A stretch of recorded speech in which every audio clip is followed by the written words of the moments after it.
మనం లాస్ట్ వీడియోలో ఎమిటీవీలే crime case గురించి మాట్లాడుకున్నాం.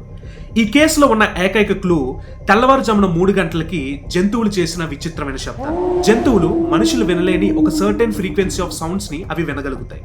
ఈ సౌండ్స్ ని ఇన్ఫ్రా సౌండ్స్ అంటారు. నిజంగా జంతువులు విచిత్రంగా ప్రవర్తించడం వెనుక లేదా అవి విచిత్రంగా అరవడం వెనుక ఈ ఇన్ఫ్రా సౌండ్ యొక్క థియరీ మాత్రమే ఉందా, లేదా మన హ్యూమన్ డైమెన్షన్ లో ఏవైనా జరిగే మార్పుల్ని జంతువులు సెన్స్ చేయగలుగుతున్నాయా? నైట్ టైం బైక్ మీద వెళ్ళేటప్పుడు కుక్కలు తరమడం అనేది ప్రతి ఒక్కరు కూడా ఏదో ఒక సిచ్యువేషన్లో ఫేస్ చేసే ఉంటారు. అసలు కుక్కలు ఈ విధంగా ఎందుకు తరుముతాయి అని అంటే సైంటిఫిక్గా దీనికి ఇచ్చిన ఎక్స్ప్లెనేషన్, ఆ ఏరియాలో కానీ ఆ రోడ్లో కానీ కుక్కలు తమ యొక్క తోటి కుక్కలు ఏవైనా బలమైన వాహనం ద్వారా కానీ ఏదైనా ఒక కారణం వల్ల నైట్ టైం చనిపోతే కుక్కలు ఆ యొక్క నెగిటివ్ ఎనర్జీని బ్రెయిన్లో స్టోర్ చేసుకుంటాయి. బ్రెయిన్లో స్టోర్ అయిన నెగిటివ్ ఎనర్జీ ఫ్రీక్వెన్సీ ఆ సిచ్యువేషన్కి మ్యాచ్ అయిన కుక్కలు మన వెంట పడడం అనేది జరుగుతూ ఉంటుంది. చాలా మందికి సరిగ్గా తెల్లవారుజామున 3 గంటలకి మెలకు వస్తుంది. ఈ మెలకు వచ్చిన టైంలో వాళ్ళు బెడ్ మీద నుండి పైకి లేవాలి అని అనుకుంటారు. వాళ్ళు స్లీప్ స్టేట్లో ఉండరు, కాన్షియస్ స్టేట్లోనే ఉంటారు. కానీ బెడ్ మీద నుండి పైకి లేవాలి అంటే బాడీ కదలదు. మన బ్రెయిన్కి మన బాడీకి కనెక్షన్ తెగిపోతుంది. మనం గట్టిగా అరవాలనుకుంటాం, అరవలేం. మన చేతుల్ని మన కాళ్ళని కదిపి మనం పైకి లేవాలి అనుకుంటాం, లేవలేం. ఎందుకు ఈ విధంగా జరుగుతుంది అంటే మన బ్రెయిన్ మన బాడీ యొక్క కోఆర్డినేషన్ అనేది కొన్ని సెకండ్స్ పాటు తప్పిపోతుంది. సో దీన్ని స్లీప్ పారాలిసిస్ అంటాం.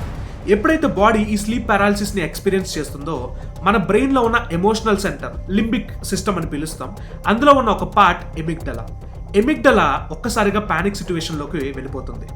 ఎప్పుడైతే ఈ పానిక్ సిచ్యువేషన్ మన బాడీకి ఎక్స్పీరియన్స్ అవుతుందో మనం రకరకాల హాల్యూసినేషన్స్ చేసుకోవడం స్టార్ట్ చేస్తాం. చాలా మందికి రకరకాల భయాలు ఉంటాయి. ఈ భయాలన్నీ కూడా ఈ పానిక్ సిచ్యువేషన్లో బయటకు వస్తాయి.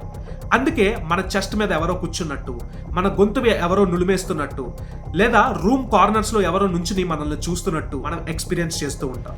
2008లో బ్రిటన్లో జరిగిన బ్రియన్ థామస్ కథ. ఒకరోజు రాత్రి సరిగ్గా 3 గంటలయింది. బ్రియన్కు సడన్ గా మెలకు వచ్చేసింది. కళ్ళ ముందు ఒక భయంకరమైన నల్లటి ఆకారం తన భార్య మీద దాడి చేస్తున్నట్టుగా తనకు అనిపించింది. వెంటనే తన భార్యను ఎలాగైనా కాపాడుకోవాలని ఆ నల్లటి ఆకారంతో ఫైట్ చేయడం స్టార్ట్ చేశాడు. కానీ తెల్లవారిన తర్వాత అతను లేచి చూస్తే తన భార్య చనిపోయింది. తనకు కలిగిన ఈ స్లీప్ పారాలిసిస్ వల్ల ఈ ఇల్యూజనరీ హిప్నాసిస్ స్టేట్ లో తను ఒక నల్లటి ఆకారాన్ని చూస్తున్నాను అనుకుంటూనే తన వైఫ్ ని చంపేశాడు. ఈ 3 AM డార్క్ మ్యాథమెటిక్స్ లో చాలా మిస్టరీసే ఉన్నాయి. కానీ ఆ మిస్టరీస్ అన్ని మనం తెలుసుకోవాలి అంటే ఎపిసోడ్ 4 కోసం వెయిట్ చేయండి.